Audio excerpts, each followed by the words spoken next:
Welcome to Enjoy the Journey podcast, where we interview expert entrepreneurs and thought leaders to help guide you in pursuit of financial freedom.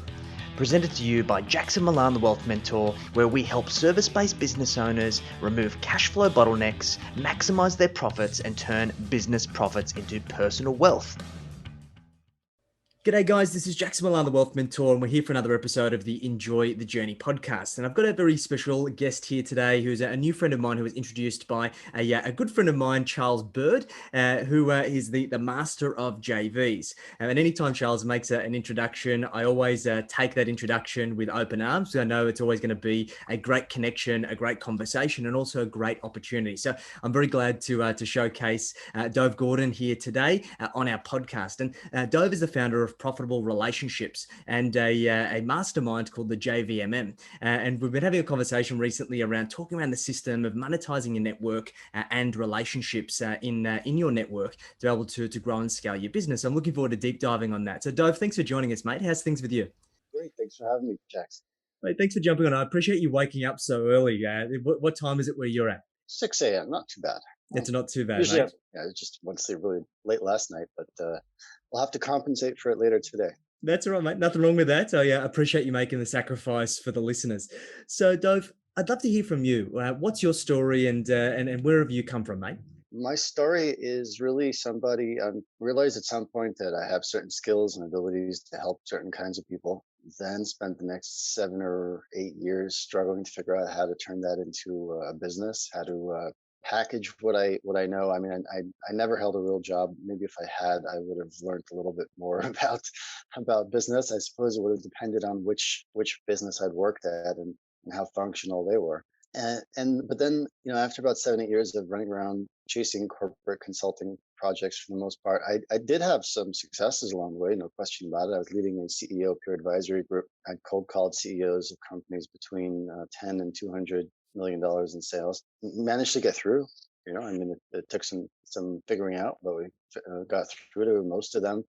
Had meetings with many of them, and some of them came to try out my network. What I didn't understand was how to actually charge for it, how to actually sell it, so that the problem I came up against was that each one they'd want to come and try it once, but this month wouldn't work because they already had some meetings scheduled. And next month, so they came the next month maybe. Let me try one more, and then the following month they suddenly I got a call from the secretary saying he suddenly got some unexpected visitors from Singapore. He can't make it, and I'm thinking to myself, how do you get unexpected visitors from Singapore? I mean, I never quite understood that. I still don't. But there was always something. It could take half a year until somebody was ready. I didn't know how to just sign somebody up, confidence and clarity. But I did a very good job of facilitating the meetings. And over time, my confidence grew. But I wasn't able to really turn into the business that I want. I did get some consulting projects through that, which is what I'd hoped for. Eventually, I started to understand what I was missing. Over the years, I worked with certain mentors and coaches, and I was always reading and taking a course or something. We're going back to the early mid 2000s. Eventually, I started to realize that how to do a lot of the things that I'd struggled, and I realized that there are a lot of people like me who are not natural marketers and salespeople, but they're very good at what they do. They care about clients, genuinely getting results. They're not necessarily interested in putting themselves center stage. Not that there's anything wrong with that. It's just a different personality. And I came to realize that I need to find a way that works for me, my unfair advantage, so to speak. And I also shifted to focus on helping other consultants and small business owners, entrepreneurs, firm owners who were similar. Because I realized I was a few years ahead of them. I really enjoyed sharing what I'd picked up and developed. I seem to be very good at suffering through something and then distilling it down and sharing it with others in a way that saves them some degree of suffering. None of us could save anybody all the suffering. We all got to do our journey, but that's what it is. So, and over the last, let's say, I don't know, 12, 13 years or so, I've been focused on helping other consultants and coaches and experts and so on to create a consistent flow of ideal clients. What I actually did, you mentioned it earlier, is when I made that transition, I started my own little network called the JVMM, Joint Venture Marketing Mastermind. And I did that because I didn't know where to get clients. I didn't have money to spend on Google ads, which was just getting started then, I think. I mean, it was, there were, I don't think there were any Facebook ads then. So I was going to do joint venture teleseminars. And I was looking for people who were marketing and selling to the same audience and understood the idea of joint ventures and understood the idea of the fact that yes, in some way we might be competitors, but everybody's better off when we cooperate. There are more people in my email list who are never going to buy from me, but they might be looking for you, and vice versa. And then there are those who buy from both of us and those who buy from none of us. But they're there because they're looking for something, and it makes sense. Everybody's better off if we make those introductions.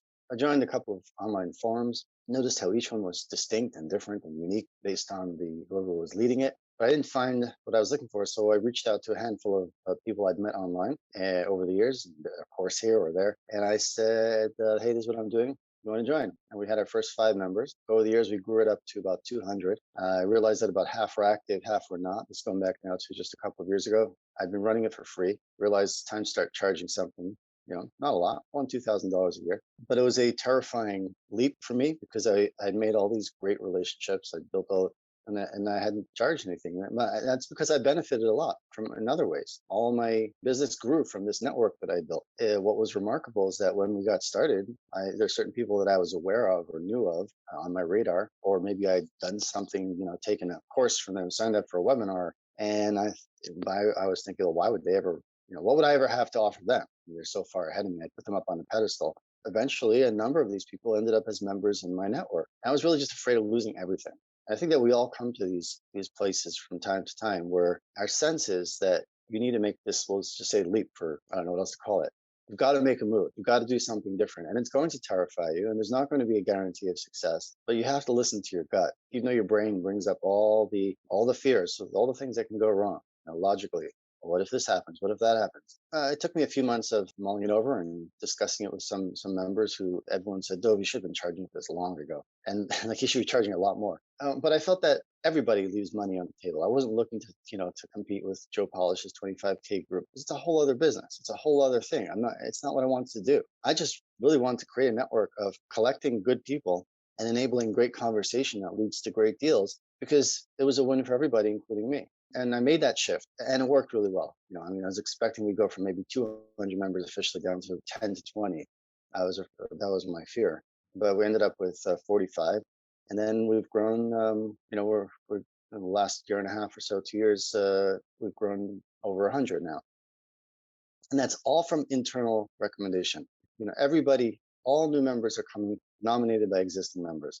It's just an incredible quality conversation going on, an incredible quality of people.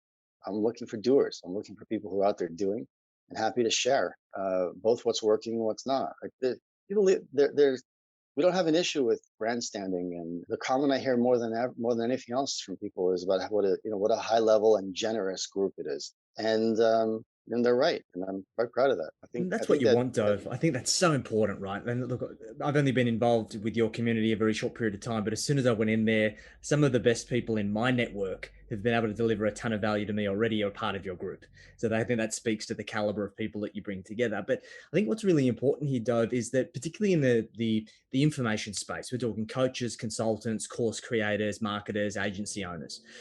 There's this loud and proud type of persona that they go down the Facebook ads and the funnels and the really aggressive way of growing and scaling their business. But for people like us who I personally prefer a little bit more of an under the radar. I am naturally an introvert. It takes a lot of energy for me to be an extrovert. And I prefer to build good quality relationships with people organically. And that's what's produced the maximum amount of benefit for our business. And did you find yourself, Dove, over a period of time, like trying to run that other race of the loud and proud, doing all of that sexy stuff? And then when you found this way, that it was kind of like a sigh of relief? I tried. I was terrible at it. Yeah, because you're getting all these emails. This goes back to the days of Frank Kern and the Syndicate, and their one every month was another launch. Jeff, the launch guy, a good guy. Everybody was doing these big launches and sending these very slimy emails, and I'm receiving these, and I think to myself, do people really buy this? And I realized they must. A lot of people must, but I can't send it.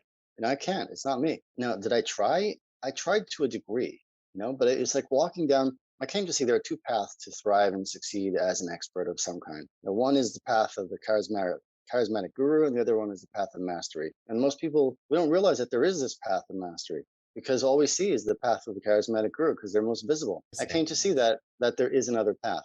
I agree with that completely, mate. And that's a path that I've taken. Like it's you hear people like us where it's like the 14-year or the 20-year overnight success, right? Where you've spent so much time honing your craft that you then just get known for doing good work. And I think this is where really good quality relationships come from. And I guess, why do you feel that having these really good, strong, and let's call it the right relationships creates an unfair advantage when you're trying to grow your business stuff?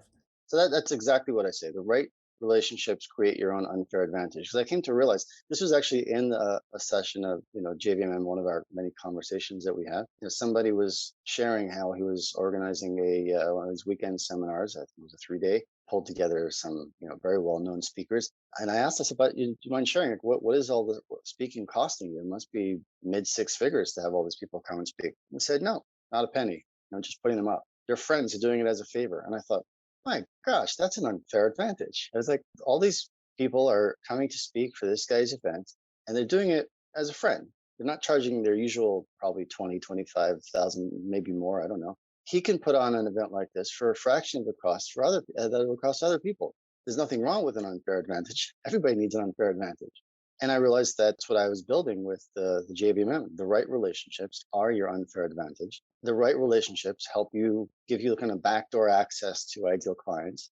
Everything really comes down to the right relationships. Even those who are teaching, the most high tech funnel strategies, right? The most hands off, so to speak. There's a lot of hands on behind the scenes, and I think that we all need to come. Proof is all the different conferences pre-COVID for sure that all these people would go to meet and learn from each other and discuss things and find ways. Everybody's got problems and need help solving.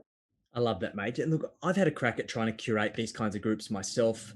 I just don't have a knack for it. I either don't know how, or maybe it's just not my thing. So I've reserved myself to joining other groups like yours to get surrounded by these people. But it's obviously important to you to own this network. Why has that been so significant? And why aren't you just going and joining other people's masterminds? And what can people get from curating these groups themselves? What I've come to realize, and it wasn't important in the beginning for me to own it. It's just that I had joined several other online communities and I didn't find what I was looking for. So I figured, well, I guess I'll start my own. And again, we started with a handful of people and a Google group and a teleconference line once a month, right? And then one-on-one calls. But over the years, I've come to realize that owning your network is like owning the casino. The house has an advantage. Everybody remembers that they're in Dov Gordon's network, JVM. I have a second network as well, which I actually call the Under the Radar Leaders Network. And that network is for my ideal clients, whether it's current clients or potential future clients or past clients. It's a way of them staying in my little world. And when you own the network, you have an unfair advantage because you're always there contributing in some way to people, even when you're not there, even when you're asleep. You make introductions within the membership. You've taken a stab at it. I'm curious to hear your story one day and what you've tried and what I could learn from that. There's a lot of value in leading these networks. A lot of people start, or community, if you like, or mastermind. I don't the word doesn't matter so much. A lot of people start them and they fizzle out because the interest of the leader, whatever reason they had for starting it, it fades away at some point. And then there's nobody to step up and lead it. So playing that leadership role, keeping things moving along, is extraordinarily valuable. What is the most valuable, and now the last year and a half, I've started to help some of my clients to start their own alchemy networks. That was my shift to ProfitableRelationships.com, and that's I'd say narrowed the whole focus of everything I'm doing. Is once I realized that I could teach this to other people, and I could help other people set this thing up. I realized, like, well, okay, the Facebook guys are teaching Facebook ads. Everybody's the people teaching a tactic seem to be having an easier time in many ways. So, like, what was my tactic? Well, I've got the JVMM, these networks. I could teach people how to do that or help. And then I thought, well, what's the big deal? I was caught in the curse of the expert, where you're good at something, you think everybody else is good at it, and I genuinely didn't value the expertise that I'd built up over 10 plus years on doing versions of this. I'd done some other things before that, and it's also similar, until I started working with a client or two, helping them, and they come to me with a question. And I thought to myself nicely, oh, that's an easy question. But they were stuck because they couldn't see around the corner. And these are smart, successful people, but we all end up in a situation here and there or we just can't see around the corner. We need somebody to help us see around the corner. There's huge value in that. And I realized, over time, and working with some people and documenting what I'm teaching them, and step by step, I've come to realize, like, wow, there is a lot involved in this. There's a lot here. It looks simple to me, maybe, but there's a lot there. Forming a network, which is not for everybody. There's no one tactic that is for everybody. But if someone feels like, yeah, that's the kind of thing that I could get good at, it's incredible. It's one of the oldest things in the world, bringing people together for a particular purpose. And I don't think it'll ever get old. It replaces, the conferences, especially now with COVID. It's a fantastic, I've never met most of our members in person, although I'd love to. Most of us have never met in person. We've shared, ups and downs. We've had members who passed away. We had a member talked about this publicly, and he sent this out a few years after this happened. I got an email on his list, and he shared the story. And had a child that had to go to a different country for open heart surgery, and he and his wife had to be there for a couple of months. And they had another kid who needed attention, and it was a real struggle. He really pretty much couldn't work very much then because he was away, he was traveling, and it was very difficult. And we all chipped in to try to help him. We did what we could, and including just we all PayPal'd one guy who lived near in London. Whatever, everybody chipped in whatever they wanted, and he delivered an envelope full of cash and toys and books, and it just meant a lot to him. I didn't do it for that. I didn't think much of it. I just thought, like, hey, if someone's going through this, let's see. I kind of blocked him off the list for a week or so so that he couldn't. He was busy anyway. I figured he wouldn't notice, but like we spent a few days discussing what we could do, and then put him back on, and he got this surprise, like, hey, take your wife out for take her out to a nice restaurant here. Fortunately, a partner who was working with also continued to pay him. We made sure that he got paid. So between some good friends and some good business partners, it's people first. When you start your network, there are two things that I teach my clients that you really need to focus on. There's the two sources of the value that you're creating. Number one is curation, and number two is conversation. You've got to curate the network so that you're bringing together precisely the kinds of people that they each want to be spending time with. You've got to curate. You cannot make the mistake of letting in the wrong people. Now, that doesn't mean that sometimes the wrong person doesn't end up in there. And there we have some members who I probably wouldn't take in a second time. On rare occasion, I have had to kick somebody out. That curation is huge. That's not enough, because then people are so busy that if they don't get to talk to each other and don't get to know each other, then nothing's going to happen. So you can bring people together, but you also need to make it easy for them to actually get to know each other. There are things you need to do to encourage or make conversation amongst them easy. And there are things that we do and developed over the years. And if you can do that, it's endless, because everybody knows somebody else who's looking for a great network. And this is the thing, Dove. Like, so many people are talking about these sexy and sophisticated new age strategies. And I hate it. It's just the idea of running Facebook ads and doing all of this stuff. You're putting your entire business growth, your ability to sustain your business, to provide for all of your team, to be able to eat, put food on the table and eat, into the hands of a third party who can pull the rug from underneath you at any point in time. And the great thing about Mhm. having quality relationships is that nobody can stuff that up except yourself. And if Yep. you've got good, strong relationships with somebody, that can provide a tremendous amount of opportunity. And through really focusing on trying to nurture my network over the course of the last few years, the amount of opportunities have been well in the multi seven figures. And it's just, there's so much opportunity in the old school stuff, the tried and true stuff that people have been doing for eons. And it's crazy to me that how people are overlooking this opportunity. I guess, Dove, you see a lot of this, and I'm sure you interview a lot of people when it comes to seeing whether they're the fit for your community. What do you feel gets in people's way around why they don't join a community like this when it seems like such a no-brainer to people like you and I? Why they don't join? Well, there are some people that don't accept, right? That's also worth talking about, perhaps. Somebody didn't join last week, right? And in their case, they may have had a good reason, I think. And I think the reason is because they were looking to reach an audience that's somewhat different from most of us in the JVMM, larger businesses. Some of us do target larger businesses, but most of us are targeting smaller businesses. And there's nothing wrong with that. That, I think, is a sensible reason, because they said, look, it sounds great. We've heard amazing things, but like we need to find something that helps us build relationships more in this space. That to me is a good reason. Bad reason, of course, would be, I guess, all sorts of other things. well, it's not the right time. It's not the right. But you know what? Okay, I don't twist anybody's arm. I don't. I only want people who want to be here, and I think that's a big part of it. When you start a network, you have to, especially when you're dealing with. This is what I share with my clients. Just yesterday, a client was sharing about how she had somebody for her new, just forming a new network, and the woman was very interested.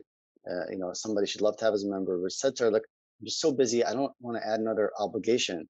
And I said, "Okay, that's really important because they cannot see this as an obligation. This is not now another set of meetings that they have to join. Or and I helped her see how she needs to frame this up front to preempt that objection, where you're making it clear this is a resource that's here as much or as little as you want. For many of them, if you get one introduction the whole year, or if you make one get chance to ask one question and get a quality answer within a few minutes the whole year, it's worth it. And for my with the leader of the network, it's worth it too, because everybody wins. And you need to make them realize or help them realize that this is simple in the sense that this is priced in such a way that if you can see how a little bit of this is good for you, you want people to participate for their own enlightened self-interest, for their own reasons. I once had somebody who was a member, was going back several years, and she hadn't spoken up in our email conversations. We have, email group, Google group for at least a year. I hadn't heard of her, hadn't been on any of the calls. Suddenly popped up and was sharing information about another member's paid weekend seminar. I got a couple of emails behind the scenes saying, "What was that?" And we're all marketers, we're all salespeople. None of us are afraid of marketing or selling. None of us are afraid of selling anything. But there's that emotional bank account that Stephen Covey talks about. You want to start talking about, you got to like also participate. Exactly. And she's like, "Oh yeah, I've been meaning to participate more. I'm sorry, I'll participate more." And I said, "No, let me clarify. I'm not saying you should participate more. I only want you to participate when you feel it's in your own interest, because that's the best participation. The best participation is when people feel like, well, I stand to gain by saying something or by asking my question here. It'll be good for me." That's the environment that you're looking to create. When you create an environment that people recognize that they don't feel pressured to participate, it's not another obligation. It's an opportunity. That's what you're looking for. And I think the other part of this, Dove, is that it's like a gym membership. Like the more you go, the more you're going to get out of it, right? So let's talk about the end user, somebody who joins, whether it be a group like yours or another mastermind or another referral group or another network. What would be your advice to somebody looking to get the most value out of a group like JVMM? What would be your recommendations to them? Here's the thing: we always need to keep three things in mind, at a high level. Number one is, what's your destination? What are you trying to accomplish? Number two is, how do you need to be as a person in order to naturally cause that result? You want to be in a certain place in 3 years. Watch that movie in your mind and watch that person who's causing it naturally, not forcing it like the old version of you would. And then take the next small step. So the answer will be a little bit different for everybody, because you got to know, like, what's your next small step. But ultimately, you want to look at recognizing where you're looking to go, and say, okay, if there are 100, 200 members here, the 80-20 rule applies. There are going to be, maybe 10 to 40 members who will be far more valuable to me than all the others. Not to say anything wrong with anybody else. It's just that that's the way the world is. Get really clear about who am I looking to meet and why. Start having some conversations, and find your way towards them. Ask some other members, hey, who are the members here that meet these criteria? Either reach out to them or be introduced to them. Be clear on what you want, and then take a step towards it. Amazing, mate. I think that's great advice. And I think the important thing is that it's 50-50, right? You got to give to get. And this is about growing together. The whole idea of this and the reason why your group works so well is it's rising tides lifting all ships. And I think if we all try and grow together and not have this scarcity mindset of trying to protect our clients or protect our list or protect whatever else we've got that's our so-called IP, we've got to get used to sharing this openly. And it's something that by openly sharing our networks and our clients, it's resulted in a tremendous amount of opportunity for us. So I think it's important that you approach this thing with kind of open arms, right? So it's been a pleasure talking to you today, mate. So if you had to give one last piece of advice based on all of your experience to our listeners for them to take away and implement in their own businesses, what would that piece of advice be? I was struck by this again yesterday. This may not apply to everybody, but it applies to me, and I'm sure that it applies to many. I'm really good at a few things. I'm really good, and I don't appreciate it. I tend to focus on all my weaknesses. I tend to focus on all the things that I'm not good. But I was leading just a session for a colleague yesterday who asked me to talk to her group, and I was leading them on what I call the elegant sales conversation, and they really got a lot out of it. And I just need to remind myself all the time that hey, for all your flaws, for all the things you may not be so good at, there are a few things you're really good at, and recognize that people need you to do that, and stop, talking yourself out of it. So I don't know. I mean, that's my problem, one of them. So That's great advice, mate. I think we're sometimes our own worst critic. So I absolutely. think we all need to recognize ourselves for what we do great, which is amazing, mate. So maybe somebody who's listened to this, Dove, and they might be interested in learning more about what you do at Profitable Relationships, learning a bit more about the JVMM. What's the best way for them to get in touch? Look, we put up profitablerelationships.com/advance, and there's a little training there for how people can set up their own alchemy networks. Just walking through the framework and what you need to think about and do, and how you can actually turn a lot of the relationship marketing that you may already be doing for free into a new revenue stream. And that's something that people like, because it just creates some leverage there. So yeah, profitablerelationships.com/advance takes you there. And if anyone has any questions on how they can reply to any email, and that would, Dove at profitablerelationships.com, very happy to try and help. Amazing, mate. Look, you've shared some really great insights. It's super valuable. So I'll definitely include that link in the show notes for everybody to get access. Mate, I really appreciate you making the time and getting up early for us. Guys, this has been another episode of the Enjoy the Journey podcast. Make sure that you do jump on the links that the Dove's generalists provided. And at the end of the day, the value is ultimately in your network. As they say, your net worth is your network. So make sure you nurture it so we can continue to build and grow. Thanks again, mate. And looking forward to catching up with you again soon. Likewise, thanks.